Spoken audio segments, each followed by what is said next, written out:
Hi, COA. For those of you who don't know, my name's Laura Machinari, and I'm the fall ACM moderator. Welcome.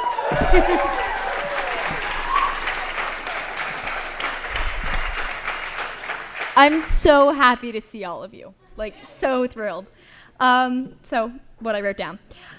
First, I want to say welcome to all of the new faces I've been seeing on campus the past couple of weeks. From the first years to the returning students and the transfers.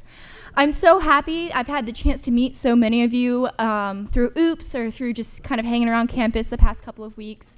And I'm so excited to meet all of you this year, because I will meet all of you, I promise.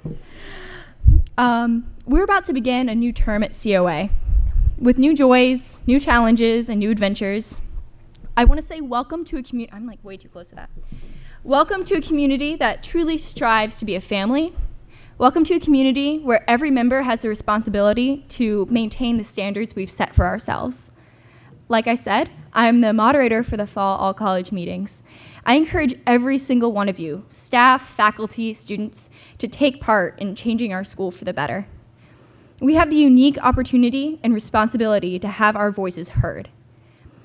We learn about policy, community development, and we have a channel at which we can change the history of our college.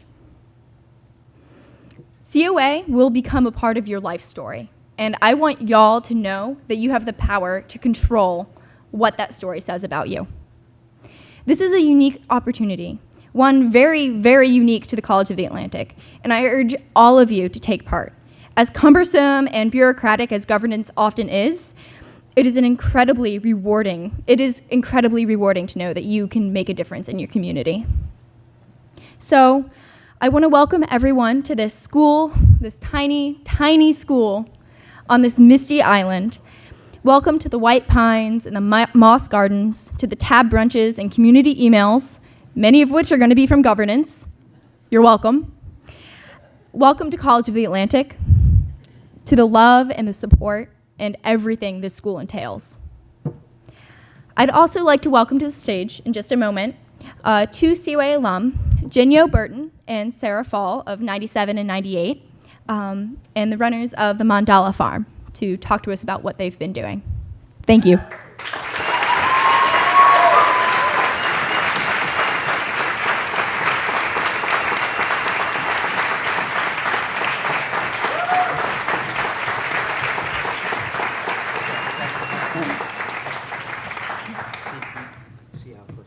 Hi, everybody. Thanks for having us here. It's been a while since we've been back on campus, at least for me. So it's nice to see familiar places. I don't know how to do this. I'll set it up. So when we were here, there weren't laptops.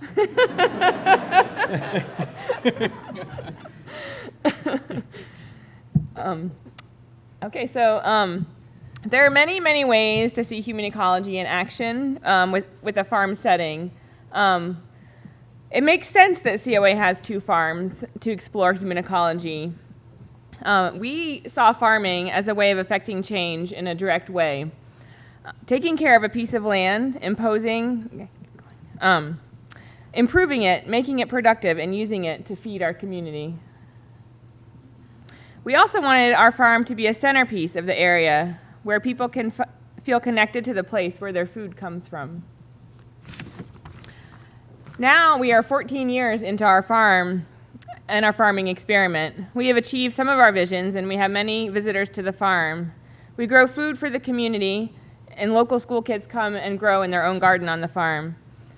We have a very diversified farm of livestock and produce, and all that started basically here at COA. So Jenya's going to take over from here, and we're going to show you a little bit more of the different things that we do on our farm. So when we were here at COA a bunch of years ago, we weren't really thinking about farming, but we were thinking a lot about land, either from a small science point of view, science isn't small, but just looking at intertidal or looking at a specific river, and that kind of set a seed for us on when we left the area in 99 and then came back in 2000 and 2001. And so we decided that we would try to find a farm. Actually, we kind of started our seed with a conversation we had with Gray Cox in Don Shop and Save. And actually, that is the first seed that started us in this direction. I don't remember which aisle, but that's where it started. And so we ended up with a community in Orland called the Home Co-op, and there we got involved with working with these draft horses. And that 2-week visit, which wasn't an internship, but it was like after graduation, so we kind of still had that internship mindset. We stayed for almost 3 years, and that's when we realized that we could use our skills and try to our own project to affect change as a farm. So here is Mandala Farm. We are about 120 acres on Jones's Pond on the other side of Frenchman's Bay in the town of Gouldsboro. And so we now have our feet hit the ground and we're running. When we got there, we cleared back 20 more acres. We've started having, right now we currently have 2 cows that we milk for the farm. We raise pigs. Pigs are a little rough on the ground, as you can see, every now and again. But our farm has grown from having 1 pig that someone gave to us as a wedding, that we had 85 piglets this spring, and we finished the last season's pigs of about 30 plus or minus pigs that we brought to market. And that's what, if you've ever seen our stuff around town, that's what it's coming from. Let's see what's next here. Am I going the right way? Yeah. So when we first got started, we really wanted the horses got our attention because we wanted to use them in the woods. And when I was here, we did a lot of work on forestry issues, and I had forestry as part of a family experience down in New York. And wow, would it be nice to try to figure out how to use horses in the woods? And so we've achieved that to some extent. This is Grana and I just twitching out some firewood. And sometimes we don't always get to doing firewood with the horses, and that's definitely a challenge of mixing the idea of bringing back some of the traditional, more time-consuming methods with what we need to get done now, because everything is based on schedules, right? So we do use the horses in the fields as well, and you'll get to some of those pictures. We also have integrated some fiber. We have goats and sheep. In the back is where we had cleared behind these critters. If you notice, the reason they're standing there is it's the almighty grain, or in this case, the almighty hay. The feeder is behind them and it's empty, and they're like, oh, you're here. Oh, we're really happy to see you. But that area behind them is all, you can see the little bit of birch saplings coming up, and that was part of the clearing we did, and we integrated the sheep and the goats back into that pasture to help keep the regeneration down. But then you have to keep the fences up. And then you have to find time to weed whack all the fences and keep all the fences in line and keep the electricity there and all of those other parts to that really interesting idea of integrating animals into managing the regeneration of the understory, and then you have the reality of some of those. But we're still trying. So we do poultry, we do eggs and meat birds. Some of you folks may come out this fall, and you're welcome to any time on Thursdays. We butcher poultry at the farm if anyone wants to experience that. We do about 1,500 birds a season, and we kind of use poultry as a stepping stone. So when we were here at COA, I was the first entering class where there was meat served on campus, and it was only sandwich meat. And then so now Sarah actually didn't eat any meat from like junior high all the way till after COA until we killed our first chicken, and then now she has a little chicken every now and again. Probably a little, but we do poultry. So if you're interested in that, you could come and check that out, because there was nowhere to learn that. We learned how to do poultry from the Cooperative Extension handbook or pamphlet, 3-page pamphlet. There was no YouTube. You couldn't watch how to kill a chicken on YouTube. But those sorts of things are part of what we realized, or what I realized when Darren sent the email over, like, hey, maybe you can come and talk. It's like, oh, yeah. Well, we actually never really left COA. You might not have seen us, but every day I think about the things I did here. It's a little too much, actually. It's a little too much, but that there's so much opportunity here, and there's so many seeds that'll get planted overall that you never know when it's going to resurface, but it's really a powerful place to be right here. So here's some more of our pigs doing their things. This was, you got to have some cute.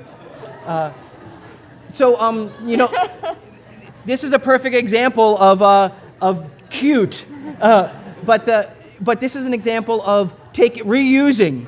This is an old fleece vest that I tried to make when I was a student here, and I never finished for Sarah. And she finally cut it up, and she put it on the goat because she knew I was never going to finish sewing that vest. What did I say, a goat? Thanks, Sarah. That's a goat. It's a sheep. It's a lamb. But for us as farmers, we really had to realize that how our seasons went and how our cycles went was really based on the animals that we kept. That we were no longer able to just decide to take 2 weeks off and go rock climbing somewhere just beautiful, or do those sorts of things. That when we hit the ground in Gouldsboro 14 years ago, we just committed. We just said, this is it. This is where we are. And so day in and day out, we've been trying this crazy experiment. And some of that has really been just dumb luck, bulling ahead, and a lot of it has been trying to use the skills that we learned here and bring in the community that we developed when we were here, actually. So there's a lot of folks that we became professional relations with that stemmed from class speakers that were here. Roland Dupree from the NRCS was one of them. Other folks at the state offices and other places like that we would have thought would have ever interacted again. But because of those putting us out there as students, it really made it easier to transition into what we did here in lots of ways. So, am I going the right way? So, the pigs are a big part. So if you look at farming, chickens just take a few weeks, and then you can jump up to pigs. Pigs, the gestation, the growth cycle is about 6 months or so. So, as we build the farm and build the infrastructure and build our systems and our cycles, we kind of are stepping ourselves in that direction. Also, they can do well on diverse land. But so here's some more piggies. So these are goats. These are cashmere goats, and so the cashmere goats were again part of that vegetative treatment that we were trying to do, that management, but also to harvest the fiber for them. And so the goats, you comb the fiber out. We don't shear them like the sheep do, but so we kept goats, and now. Let's see, do we get into more pictures of the kids? So I should get right into the horses. Okay. So the horses, we use Norwegian fjords. What this is? No. Okay. So okay. We started playing on this last night.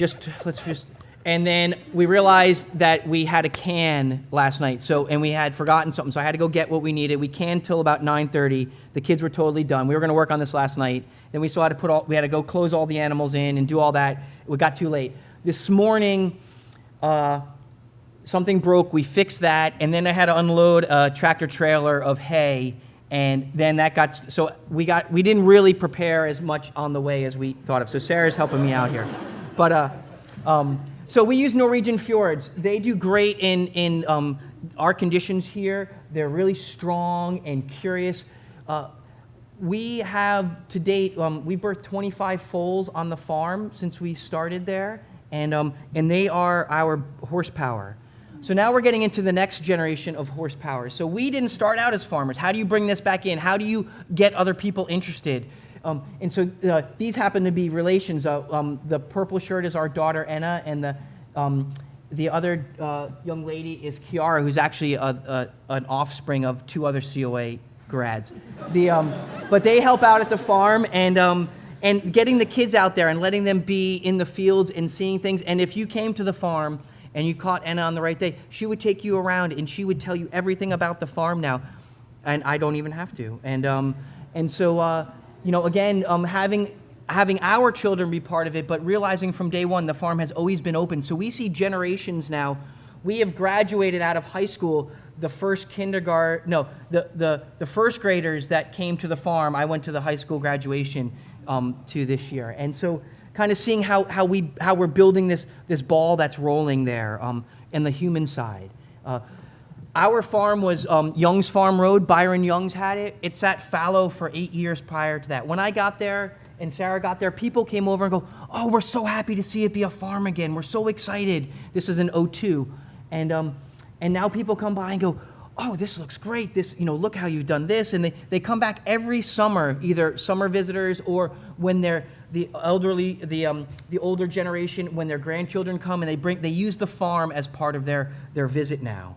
Sometimes it's a little much. You want to take a break, and then all of a sudden you're giving a tour to some people. But so again, this is putting our horses to work. This is a school trip that came out to do some maple syruping, and so we were out bringing the kids up in the wagon. This is the local elementary school a few years back, again coming to do some syruping with us, and just trying to put ourselves out there, doing as much as we can to bring people involved into the community. Doing okay? Yeah. So let's see what else we got here.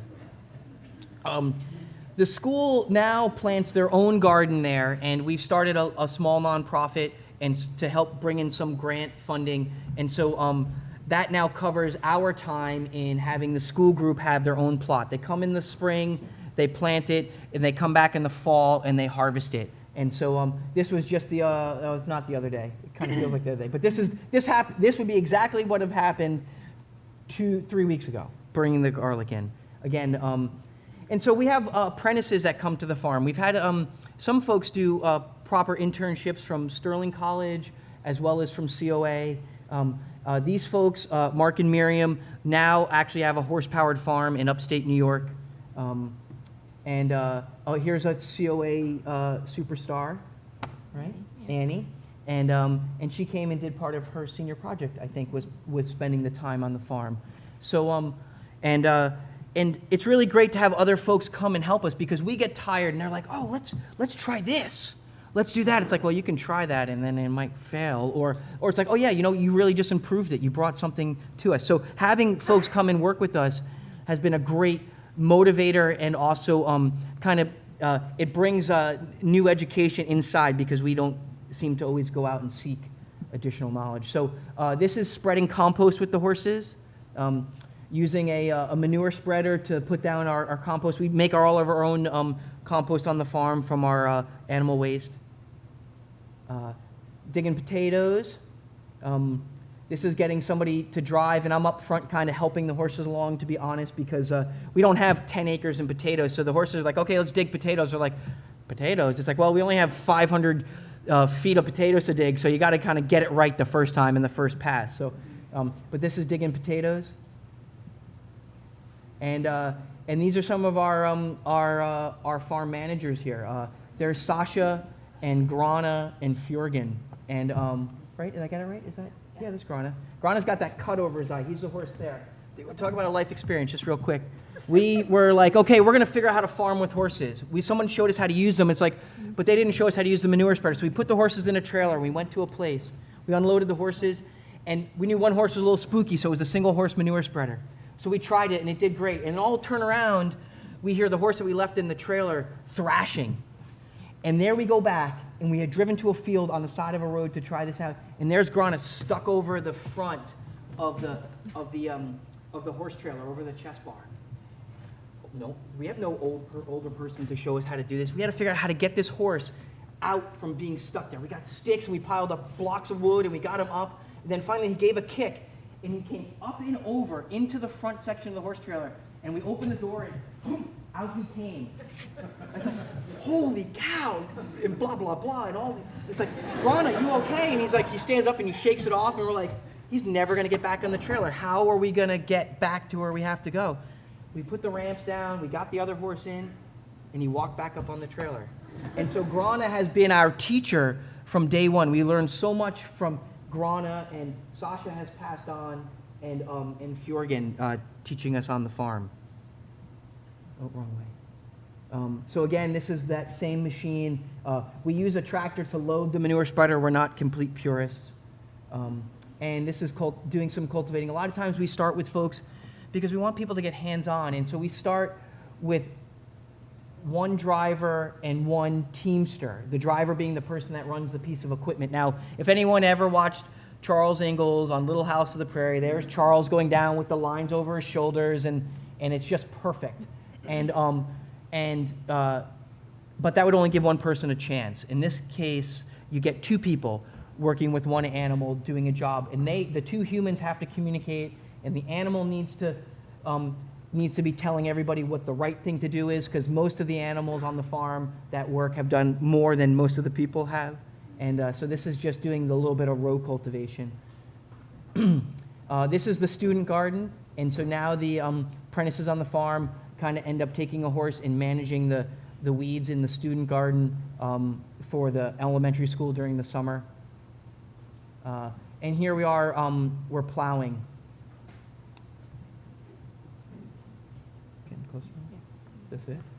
So, and then every now and again they sneak a bite. This was our attempt at growing some oats. Every now and again we kind of dream about maybe bigger crops, bigger things. You know, how are we gonna make our own feed? You know, we buy our grain in. Right now we buy our hay in because we spend most of our land. We put most of our land into rotational grazing. But this was an experiment at bringing some oats in. And so I think we probably talked close to enough time, maybe too much. I'm not sure. But so this is the other part of it, is that again, we're so thankful that we had found this place and the support that we had here from faculty and staff in our years here, and that helped to kind of nurture us along in lots of different ways. But the other thing that the farm has done for us is that it's given us a sense of place.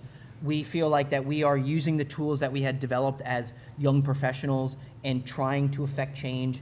And so this is what we get to see every morning. This is our inspiration. This is our kitchen window. And so we are young farmers that are not probably considered young anymore, trying an experiment of bringing back a fallow piece of farmland on the coast of Maine and seeing if we can make it healthy for our family, healthy economically, and socially responsible, and be an asset to our community. So thank you all.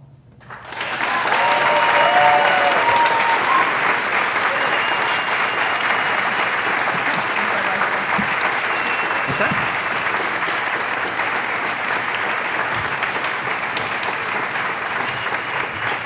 You can figure out how to shut that down, right? Thank you, Jenyo and Sarah. I'm sure that spoke to everyone in every walk of their human ecological journey. Now I'd like to welcome our president, Darren Collins, to make a few remarks for y'all.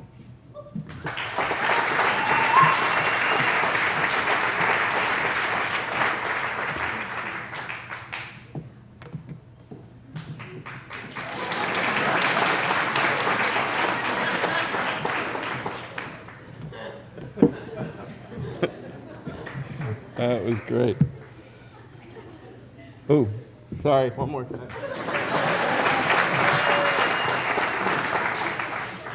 All right, now to business. I love terms of venery. Venery are collective nouns from the early 15th century. A flock of seagulls, which is also a British synth band from the early 1980s. A parliament of owls, a murder of crows, and a convocation of eagles. And today we are a convocation of eagles. Just don't tell John Anderson that. Today is the 45th time in the history of the College of the Atlantic that we gather as a convocation to open the academic year. We are 350 students from 43 countries and 41 states, 40 faculty and lecturers, 70 staff members, one community. Thank you, Jenyo and Sarah, and welcome back, everyone.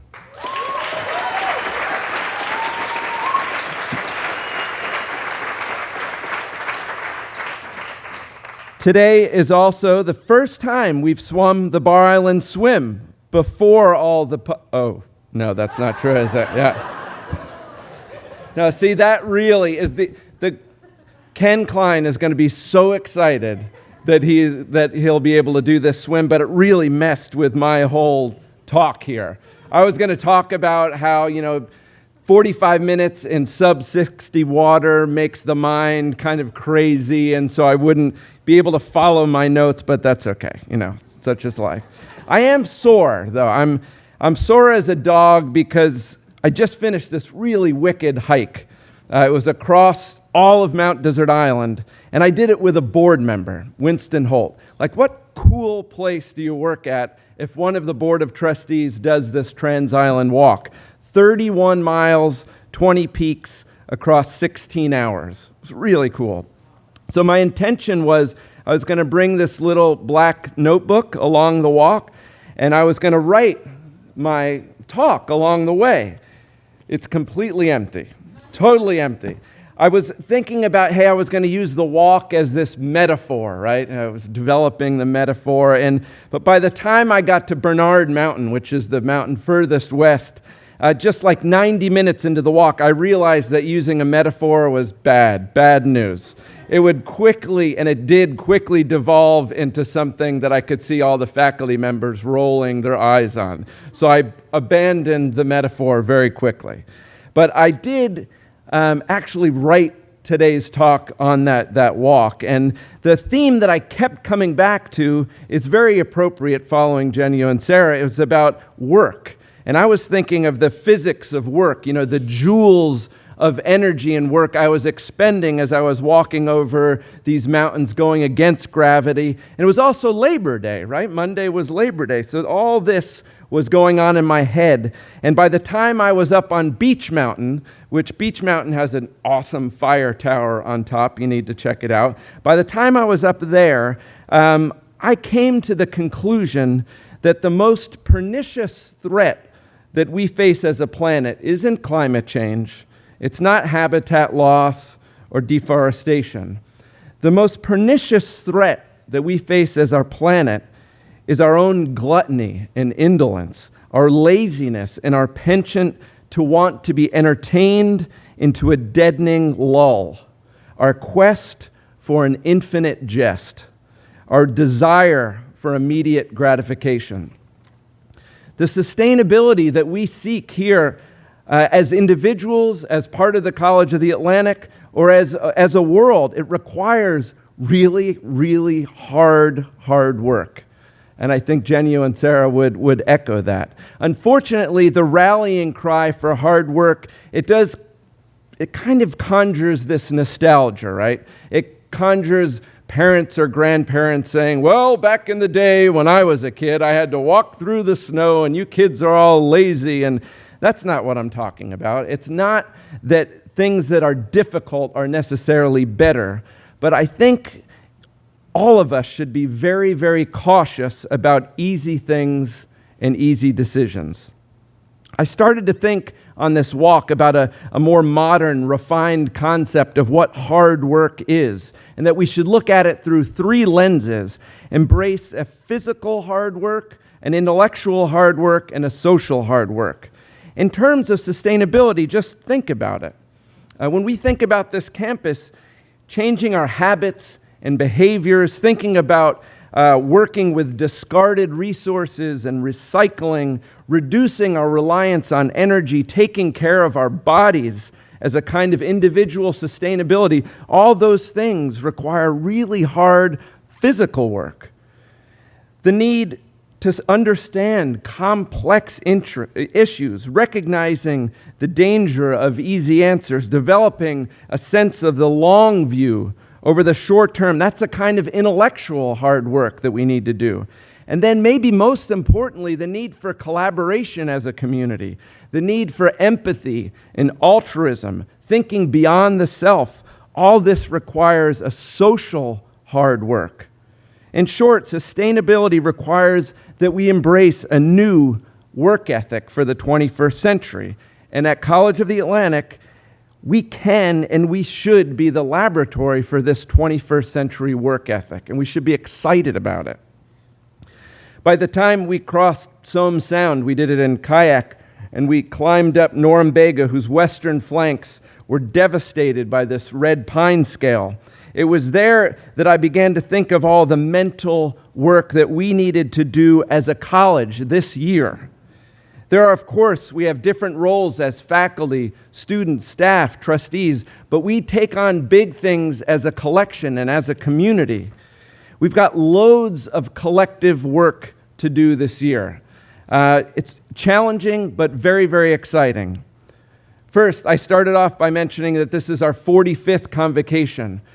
In 5 years, this college will celebrate our 50th anniversary, and we are already starting to piece together the seeds of what a 50th anniversary campaign might look like. What are the needs of this college in terms of scholarship, in terms of programs, and then in terms of a building? We have talked for a long time for you first year or first experience students about a new arts and sciences building. And I am here declaring that I'd ask that we no longer refer to it as an arts and sciences building, because arts and sciences develops this binary that is not what this college is all about. We are going to talk about a new building for learning the way we do human ecology here. That's going to be very, very hard. The progress and the planning that we make over this year is going to be very, very important. We also have to continue the excellent work and the very hard work made around sexual violence on campus, something that's thankfully and appropriately on the mind of colleges and universities all across the country. Ensuring that everyone understands the meaning of consent, and continuing to refine and strengthen our own policies and procedures. This is really, really hard work. It's absolutely necessary. Third, I thought about the work we have to do in terms of getting the world to know us. The world knowing about College of the Atlantic is not a bad thing. Public relations gets kind of a bad, icky term. It doesn't feel right to talk about. But our message is more nuanced than most other colleges, and it's very, very important, difficult, and challenging to get the message of the college out. Has everyone seen the great news, the Sierra Club Cool Schools?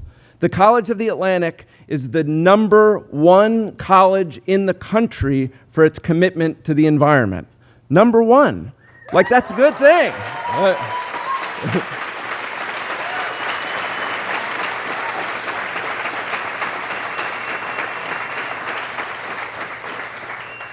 I know we have loads of work to do.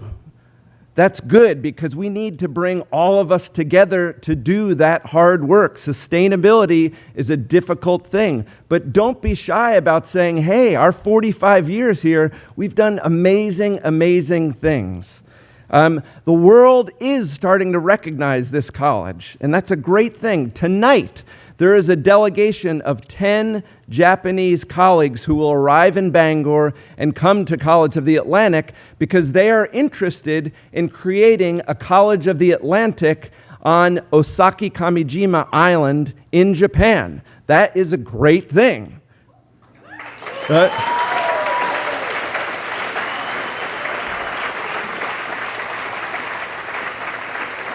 It's a really good thing. And the work involved, you're going to see these folks here over the next 2.5 days. I want you to engage with them. That's really, really important.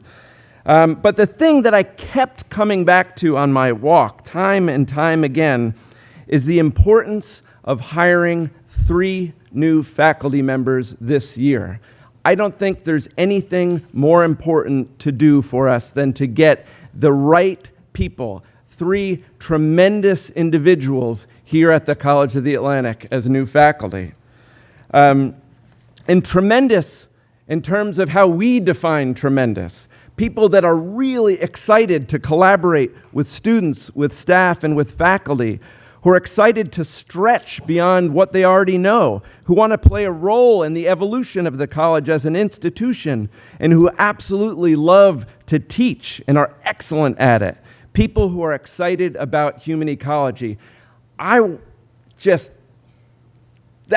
can't emphasize enough how important that is. And when we have these searches for computer science, anthropology, and botany, we want to pack this place because we want your input. That, in my eyes, is the real hard work in front of us this year.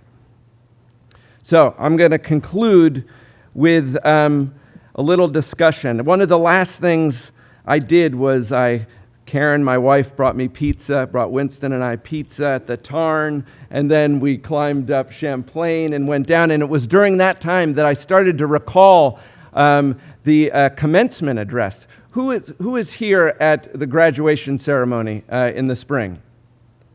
A good number of you. Barry Lopez gave the commencement address, and he was somebody I always considered as a hero, and I think it was one of the most real and gripping and smart and powerful talks I've ever heard.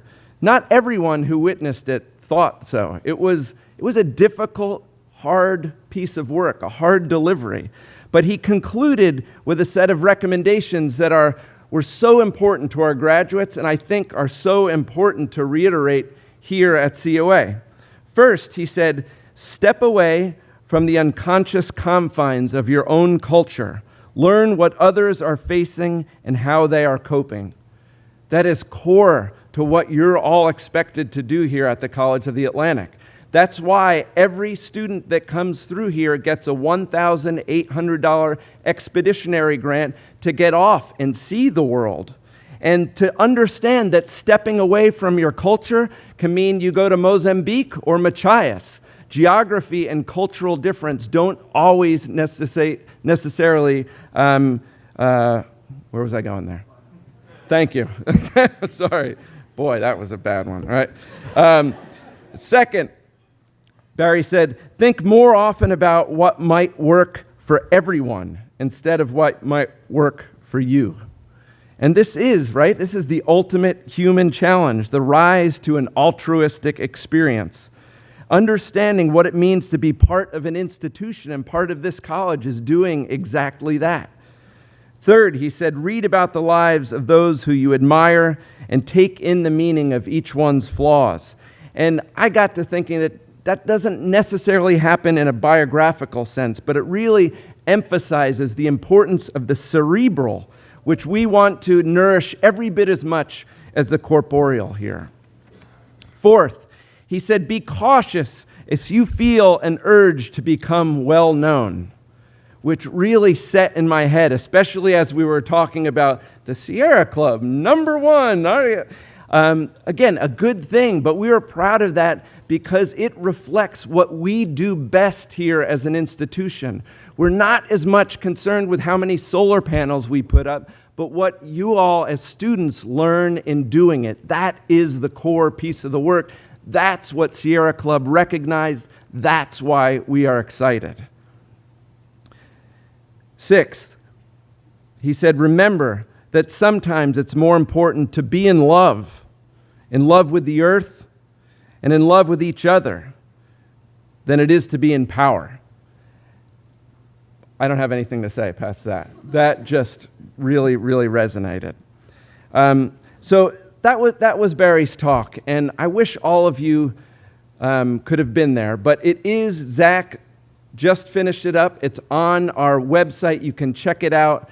I really want you to check it out. I want to recognize one person that is in line with this, the most difficult and challenging work that we have in front of us. Is Courtney Cullum here? Courtney, I'm sorry to do this, but you represent that first step towards something really, really important that we're taking on for this term. And I wanted everyone to welcome Courtney as a new faculty member, the new chair, Partridge Chair in Food Systems and Sustainability. You are part of the future of the college that we're all going to rely on. We're super excited to have you here. Thank you, Courtney. Yeah.